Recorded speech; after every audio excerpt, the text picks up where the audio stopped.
Hello and welcome to Healthline 3. I'm Terry Simmons. Today we're talking with Dr. Karen Berken of Women's Health Associates Willis Knighton Bossier. We're focusing today on gynecological surgery and particularly robotic surgeries, and we'll be taking all of your calls throughout the show. And as a reminder, please make sure you're in a quiet room with your TV turned all the way down before making your call. The number is 318-219-4569, and you'll see it at the bottom of your screen throughout the show. Thank you so much for being here, Dr. Berken. You're welcome. Always nice to see you. It's nice to see you. So let's go ahead and review. We talked about in the break earlier about minimally invasive surgery, what that really means. You want to run that by us again? Yeah, absolutely. So the two types are basically open surgeries where you're working with a very large incision sometimes, whether that's up and down or, low but still wide across the bottom. And then the minimally invasive approach is through either no abdominal incisions or very, very small ones. So we're going to be getting to robotics and minimally invasive, but do they still do? Are there some times where they do still make the big incisions in that bikini one that they used to call a long time ago where it's low and wide? So the bikini incision or the fan and steel is kind of the medical term for that, but that's the common C-section incision, and so that's why a lot of people know about that one. But yes, we still do some, larger incisions, and it just depends on the specific patient, why they're having the surgery. Sometimes people can have a uterus that makes them look like they're about 9 months pregnant, and so there's really only one way to get something of that size out, and that's through a bigger incision. Which is really interesting that it still is very individual, not one size fits all, not one type of surgery, but you have all of these options, which is really something really to think about. So what types of, in general, we'll talk about them specifically, but which surgeries can be done minimally invasive? So from my standpoint, things that can be done minimally invasive are going to be things like tubules, removing somebody's tubes or taking out a piece of the fallopian tubes. If there's any issues with the ovaries, so whether you have to remove a cyst from an ovary or a whole ovary, also looking around to see is there something called endometriosis somewhere in their abdomen. A lot of times patients come in reporting pain. And so you have to go looking for something like endometriosis, and we can do that laparoscopically through a minimally invasive route. And then hysterectomies is probably the most common surgery that we do or that we're known for as OBGYNs, and there's several minimally invasive ways of doing that. Vaginal is one, the other routes are laparoscopically with or without a robot. Okay, let's talk a little bit about endometriosis. It's been in the news a little bit. Someone has had that, and it was just this mysterious illness or a pain, really pain, where sometimes it gets misdiagnosed or they get sent home because they don't have any other symptoms. Is that true? Can that happen with endometriosis? And how do you, it used to be, I thought that you go in and you burn it off. Is that what happens, or what's the procedure for taking care of endometriosis? So endometriosis is a common thing that we see, and it's a hard thing to identify sometimes because the symptoms are very nondescript. Diffuse pelvic pain, intermittent pains here or there, pain with your cycle. So lots of people have those and don't have endometriosis, so it's very non-specific. It's hard to pinpoint who has it versus who doesn't. There's also not very good literature on the extent of the disease in comparison to how bad the person is feeling. So you can have one tiny spot of endometriosis, but it could be right over a nerve or in a really painful area, and they're in excruciating pain. Other people have it all over the place and really have no idea. And so it's very hard to pinpoint, but the only true way to diagnose it is a minimally invasive surgery where you look in their abdomen and their pelvis with a camera through small incisions to find it. And you actually visualize it, with the naked eye and can see it, and then you do burn it or excise it when you see endometriosis there. But there's really no CT scan, no MRI, no ultrasound that will see small areas of endometriosis. We can only see it on those imaging tests if there's a very large cyst that's filled with blood that's called an endometrioma on one of the ovaries. So it is a cyst. What is endometriosis exactly? So basically it is cells from inside the uterus, cells that bleed once a month with a period, but they have escaped somehow. There's all different theories as to how they escape. One of the most common theories is every time someone has a cycle, most of the bleeding comes out vaginally. Some does go retrograde and actually move backwards and spill through the tubes. And so then it can end up in the pelvis. If that blood takes some living uterine cells with it, they can implant and kind of seed any area in the pelvis. So common places for it are going to be right where the tube's empty, so on the ovaries, right under the ovaries, or really where gravity would take them, so the lowest point in the pelvis, or the common areas for endometriosis. And it responds to hormones, and it causes a lot of monthly inflammation, bleeding, in the abdomen, even in small amounts. Your abdomen and the nerves of your abdomen and pelvis don't like blood or that inflammation there, and so it just causes a lot of discomfort and pain for people. And is it severe if it goes without being taken care of? Can it lead to anything else? It can be. We stage endometriosis kind of similarly to how you would stage a cancer, essentially as to how extensive it would be. So stage 1 is just a few small spots. As you get into more severe types of endometriosis, it can actually embed a little bit deeper into the tissue, and that's called deep infiltrating endometriosis, obviously more painful. And I have seen plenty of occasions where people's pelvises get so scarred and so inflamed over years and years of endometriosis that bowel, their ureters, everything can get involved. Stage 4 disease is pretty significant, where their entire pelvis is just full of it and everything's stuck, and you can have difficulties with bowel movements, you can have bladder, urinary symptoms, frequency, urgency, all sorts of things on top of just pelvic pain. And I would think, so what's the recovery for that? Does it depend on just how extensive it is? It depends. Typically, if it's just the surgery that they need, they're looking at about 1 week of laying pretty low and just taking it easy, going back to work possibly at the end of the week if they don't do anything very strenuous for their job. About 2 weeks max, before they kind of return to normal. But if they have extensive disease, sometimes we get as much as we can, but we can't get all of it because maybe it's attached to bowel or the ureter or something, and we don't want to injure those important structures. So we just have to leave those parts alone, and there's some medications out there that we can then follow up with to further help those areas regress. Oh, that's nice to have that too, Yeah. to stay healthy and get healthy again. So with tubal ligation, is there any other reason to have that other than unwanted pregnancies, not wanting to? So, and the way we've done tubals has changed a little bit. Before, and we still do these at times, but before you would remove part of the tube but leave the rest of the tube there. Now the way we typically do it is actually remove the whole tube. Oh. And the reason for that is for cancer risk reduction. We've found that about 25 to 50% of all ovarian cancers, or what we thought were primarily ovarian cancers, actually originate in the tube. And because the tube is brushing up against the ovary, it seeds the ovary with some early cancer cells and then develops into cancer after that. Wow. So we do reduce someone's lifetime risk of cancer by taking their tubes out.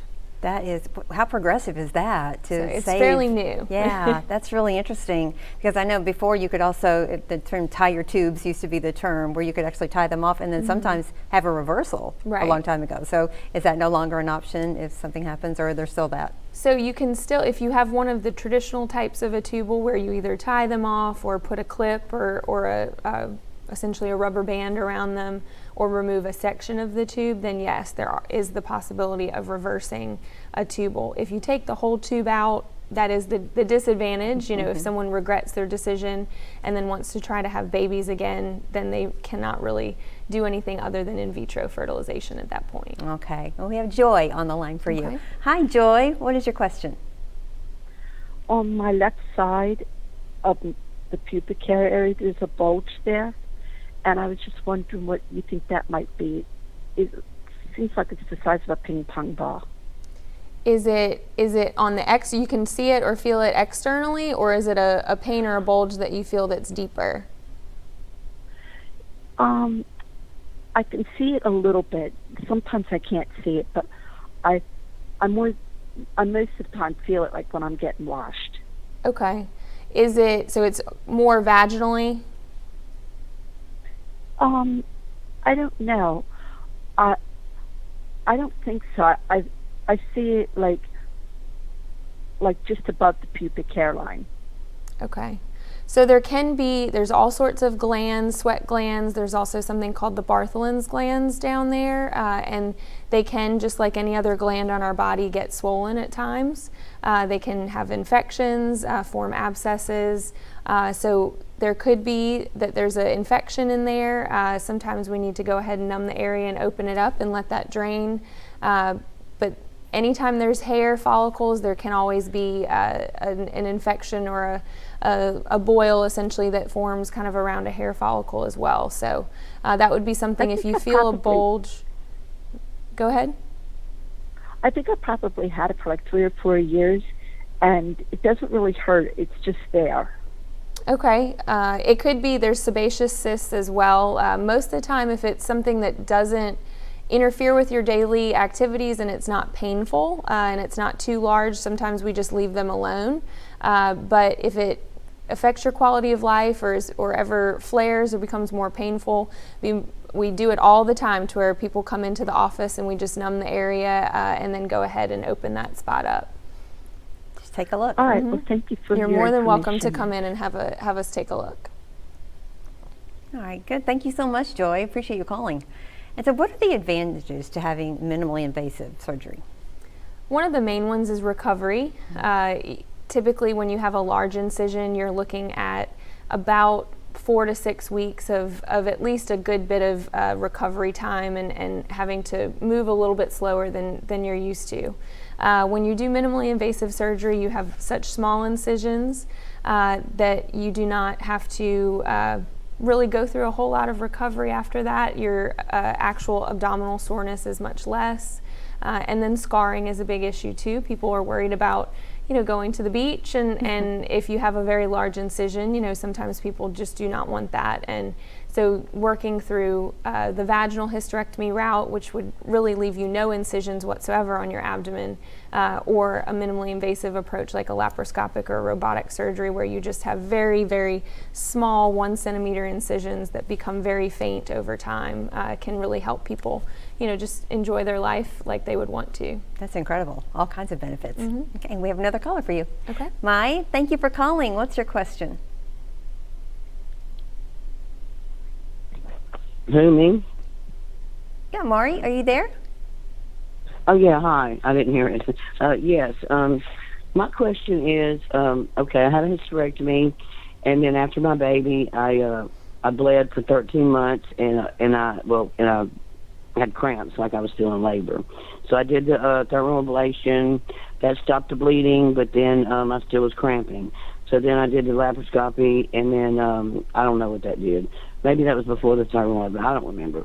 Anyway, my question really is, then I had to have a full hysterectomy, and the doctor told me I had something called adenomyosis. And I'm hearing you talking about endometriosis. What is adenomyosis? Because no one ever told me. I mean, it's been 20 years ago. So I've just always wondered that. What was it that I had? Because I put the hysterectomy off for 13 months because I worked at a law firm, and I was afraid I'd lose my job, which I did lose my job. And I just was wondering, what is an adenomyosis? Yeah, no, absolutely. So it sounds like, and I'll kind of go backwards just a little bit to explain to the viewers. So it sounds like you were having heavy bleeding. You had what's called an ablation, which that is another type of limited recovery, kind of minimally invasive procedure where we'll actually go in, remove, and then burn the lining of the uterus. So there's no incisions that are used at all for that. Everything is done vaginally through the cervix. And you try to essentially kill off the lining of the uterus so that it can't proliferate and grow, and therefore stopping someone's cycle. Sometimes that works, sometimes it doesn't. A lot of times it will work for a period of time, but that period of time is different for different patients. So it sounds like your bleeding did continue, so then you went ahead and had the hysterectomy. And on the pathology report, it sounds like they found adenomyosis or adenomyosis, which is essentially endometriosis, but it has not left the uterus, so it hasn't gone into the pelvis. It is instead where the lining of the uterus actually digs into the walls or the muscle of the uterus itself. So you end up with these collections of old blood, trapped fluid and lots of little cystic areas in the wall of the uterus. It can slightly enlarge the size of the uterus and again cause a whole lot of pain. It's a big source of heavy bleeding as well. Wow. So kind of in some terms you can describe it as endometriosis, but it's just maintained within the wall of the uterus itself. Oh wow, that's interesting. Does that answer your question? Yes, it does. I just always wondered what it was, and because it took 13 months of my life away, and a whole lot of mess after that. So I just was curious, and thank you. That answered it a lot. Thank you very much. No, absolutely. I'm glad you had it taken care of. Yes, and thank you so much for calling and sharing your story, because every one of our callers, when they ask something like that, it's so interesting and it leads to something new that I'm sure other people are going through too. It's so curious that it seems like so many women's things that are going on in a woman's body, there will be linked to pain, or that we just call it something else, or to find out this much endometriosis to lead to this type of thing that is almost the same thing depending on where it's located. Right. So many things can. Well, and a lot of times people just chalk their pain up to, it's just that time of the month, everybody's hurting as badly as I am, and they'll come in and figure out, that's not exactly normal, and there's some things that we can do to make sure there's nothing else going on. And I can say in all the hysterectomies that I've done, I've never had anybody come in and say they regretted their decision. Everyone always says, I should have done this sooner. Yes. That's interesting too, because we were always, first of all, we are told, like young girls are told when they're told about all of this happening, you're going to get cramps, you might get cramps. So it's like it's kind of locked in our head. So if we do have some pain, we do think that's just part of it. Like you said, everybody goes through it, everybody hurts. We just have to do what we can. But also with hysterectomies, it used to be so, the same thing with breast surgery, or some women have always in the past been so tied to that as their identity. It's been quite emotional to have a hysterectomy, but it seems like now it is. Once they do it and they feel better, they do come back and say no regrets. Yeah, absolutely. That's I good. do see that a good bit. People are hesitant, and that's why they've waited so long. Yeah. And then they have it done, and they're so, just so much happier. Yeah. Oh, well, that's good to know. That's probably nice for people to hear too. They're thinking about it. So we have Diane. Hi, Diane. Thank you for calling. What's your question? Well, I seem like everything done dropped, like my bladder and my vagina and everything. Do you help women with that problem? I do. So what I think you're referring to is probably some prolapse. So the vaginal area is just kind of an open space. The bladder sits directly on top, the bowel sits directly below, and because that area is an open space, just with having babies, people that cough a lot, people that are weightlifters, the bladder and can come down and kind of fill that space, or the rectum can come up and fill that space, and that's called a cystocele if it's the bladder, or a rectocele or if it's the rectum. And you can actually have uterine or vaginal prolapse as well. There's different levels, different grades of it, depending on how extensive it is. But in severe cases, there can be the bladder or vaginally just a very large bulge. The uterus can come all the way out to where it's hard for people to walk sometimes. And so there are surgeries for that. There's anterior repairs, posterior repairs, all sorts of suspension procedures and whatnot that you can do. And I do a good bit of those to help people as well. All of those surgeries, for the most part, are done vaginally. There are some laparoscopic and robotic, minimally invasive approaches as well that you can use the robot for. But a lot of those surgeries are done vaginally, so you don't really have any incisions on your abdomen at all. That's really good to know. Okay, so is that a overnight? You had to stay overnight, or is it an outpatient service? It just depends on it. It just kind of depends on the patient, how extensive the surgery needs to be. A lot of times they are outpatient, or at least you have a high likelihood of being able to go home the same day. Almost all of the ones that I do, either the patient goes home the same day or at the latest the following morning, and you'll spend one night in the hospital. Oh, okay. All right. So how do I get a contact with you to make an appointment? So I work at Women's Health Associates, which is out of Willis Knighton, Bossier. I believe they have our phone number, but it's 318-212-7931, and you can just call the office and ask to set up an appointment for an evaluation. Okay, 318-212.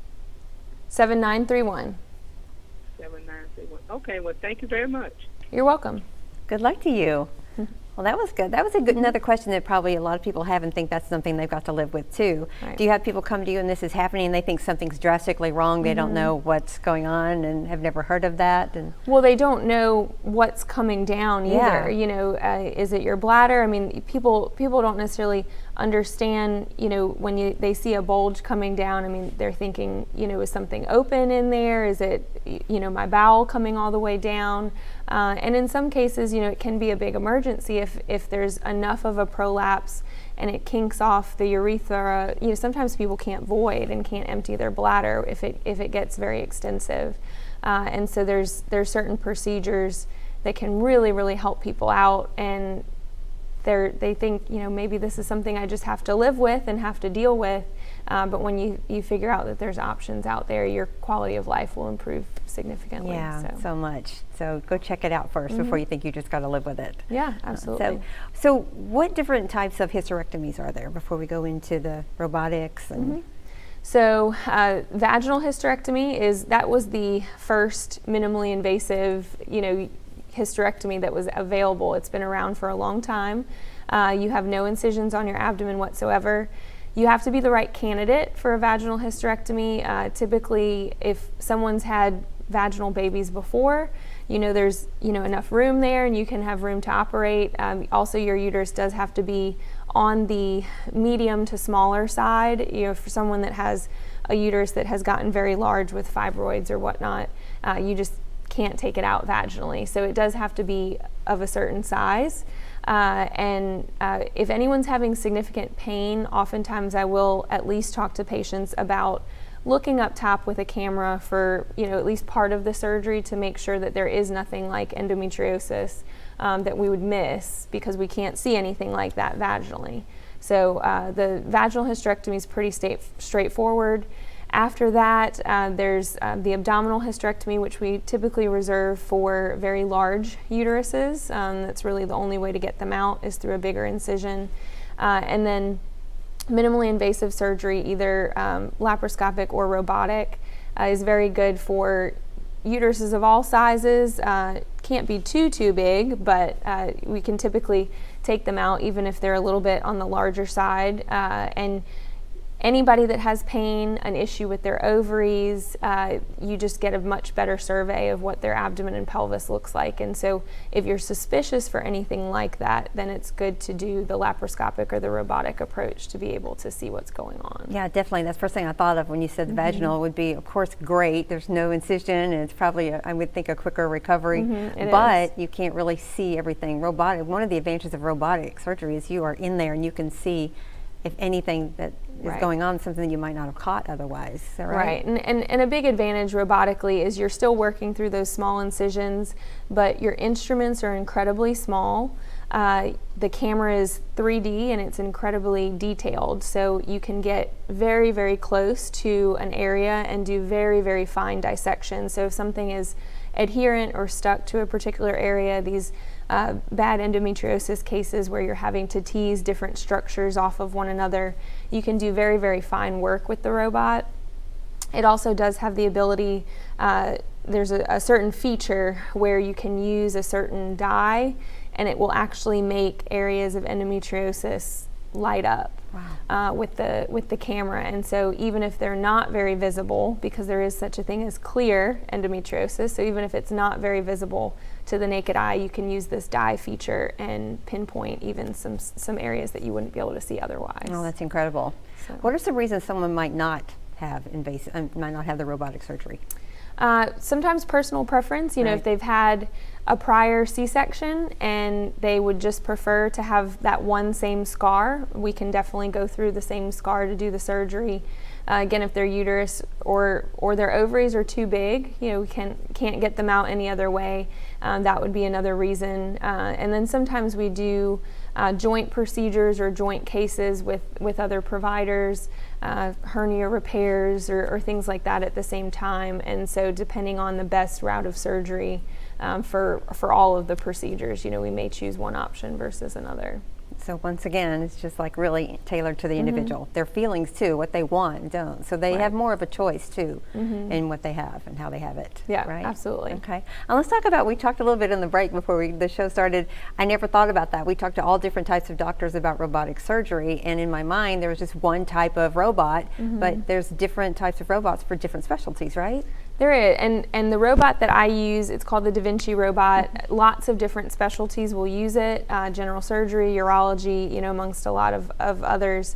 But it is essentially where there is a console that is still in the room, and the console is off to the side. There are hand and foot pedals and camera controls and a big screen that you look into that I would sit at to do the actual surgery. And then on the patient side, next to the patient's bed, there's a large boom, essentially, with 4 arms that come down, and those arms are hooked to the camera and the instruments, and that's what I'm controlling from the console. So I'm in the room, you know, and you have to set everything up, but you are, when you're doing the actual hysterectomy, you're sitting at the console, not directly at the patient's bedside. But there are robots. Orthopedics, for example, uses a robot for some lower extremity surgeries that is a completely different robot, looks completely different company and everything. So. And the patient is never alone. You've got a team standing Right. right there. So sometimes it sounds like, okay, I'm just going to be over here, and you're just lying there, and it's not the way. And you have a team around. Everyone's watching everything to make sure the patient is okay. They're Right. watching it all like it would be a surgery. You just happen to be over here, and the robot is mimicking your hands exactly, right? Right. So when I do the surgery, there's an anesthesiologist at the patient's head, and then I have a bedside assist who will be feeding sutures and instruments in and out, you know, for me. And then there's also a scrub nurse and a circulator, you know, so, and then I'm in the room as well, you know, so there's a whole team of people in there. But sitting at the console, you have these hand and foot pedals, and basically you have, you know, 360 degrees of range of motion, which a human wrist does not have, and you can freeze different, you know, instruments in certain locations. You can zoom in and zoom out. You can apply heat or cautery to devices based off of the use of the foot pedals.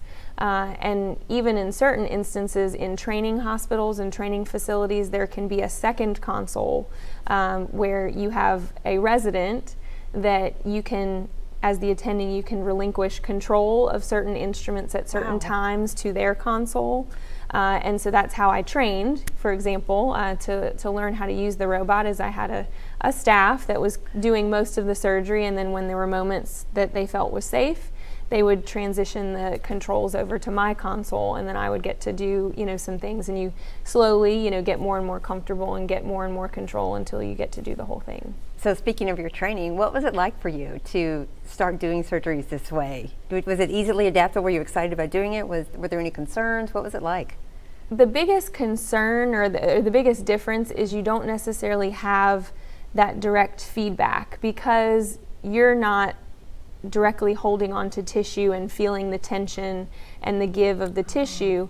You're having to look more visually, and over time just gain that knowledge of what it looks like when you're pulling a certain amount on certain tissues. Whereas if you're actual, you know, hands-on and holding the equipment yourself, you feel that tension and you have that feedback. So that's the biggest learning curve of the whole thing, is just understanding the difference between holding the robotic controls versus actually having your hands on the tissue yourself. That's a really good point. That's still that human touch, that human aspect of really doing it and being there. How about being able to see it? Was it fascinating with the camera to be able to really see everything so close up? You can see a whole lot better with the robot. The camera is very detailed. It's 3D, and so you can zoom directly in. And so if you're a millimeter away from a structure, you can get so close to it and see very well, so that you don't injure anything around the area where you're working. Yeah. So interesting. This has been such a great show. Thank you so much for all the information of course, today. We had some good callers. We really did. They were great questions. I always learn so much from you. Thank you so much. You're welcome. You want to give your phone number one more time? Yeah, so that would be 318-212-7139. Okay, and again, you're with Women's Associates. Yes, with Women's Willis Health Knight. Associates at Willis Knighton Bossier. So it's on the same campus as the main Willis Knighton Bossier Hospital. Okay, and is that on Airline Drive, or where is that over? So we're between Benton Road and Airline Drive. It's on Hospital Drive. The address is 2400 Hospital Drive, Suite 240. Suite 240. All right. Well, thank you so much again. course. So nice seeing you all the time. Yes. So, all right, and everyone, thank you so much for calling in today. We enjoyed you on Healthline 3, and we'll see you next time.